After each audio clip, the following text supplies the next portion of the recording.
A massive protest sit-in by government employees of the Punjab Civil Secretariat and 38 provincial departments demanding salary hike equivalent to the rest of the country caused an immense traffic blockade throughout the city on Tuesday.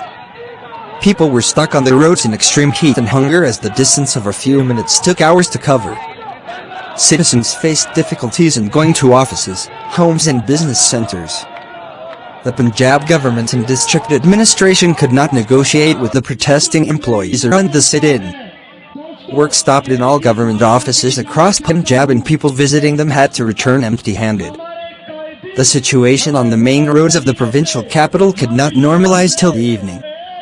Wednesday will be the third day of the sit-in, with no indication of the contentious issues being resolved. The Mall Road, Lower Mall, Chowburji, Ferozepur Road, Lake Road, AG Office, Jail Road, Data Sahib, Badi Chowk, Lohari, Ilampura, Sant Nagar, Bilalganj, Urti Bazaar Road, Old Anarkalai, Jain Temple and other areas faced the worst traffic congestion. People were forced to walk to their destinations in extreme heat as drivers of public and private transport, rickshaws and motorcycle rickshaws refused to ply on the routes in the affected areas. Sources said an all-government employees alliance had been formed to force the Punjab government to accept their demands. Leaders of the protesters said the federal government had increased the salaries of its employees by 35% in the annual budget. The provincial governments in Khyber Pakhtunkhwa, Balochistan and Sindh followed the federal government and raised the salaries by 30 to 35%. But the Punjab government increased the salaries of civil servants on the basis of the previous basic salary.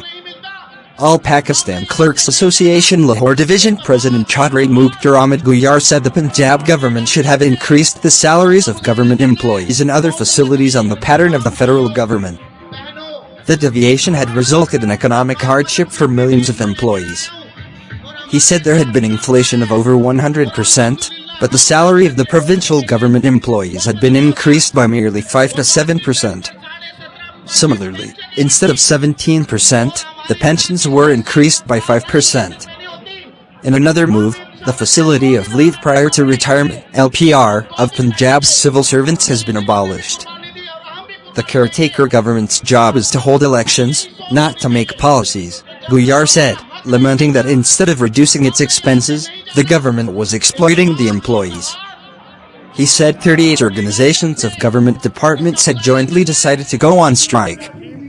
He also complained that employees had not received money from group insurance and benevolent fund. The leader said the employees feared that the government planned to do away with pension, gratuity and annual increments in the future. Many posts are vacant in the departments but people are not being provided employment. Another leader of the protesting employees, Asif Khan, said the salaries should be increased on the pattern of the federal government on the basis of current basic pay. Muhammad Yusuf said the Punjab government had taken decisions tantamount to economic murder of its employees, against which the protest had been launched. A protester, Muhammad Anwar, alleged that the government had cheated the civil servants in the name of raise. He said more policies were also being made against the government employees. We will continue the sit-in until our demands are met, he added. Tariq Bashir said the life of employees had become miserable and the country ongoing era of inflation. He said the employees of all government institutions had come together for their rights and were protesting outside the Secretariat.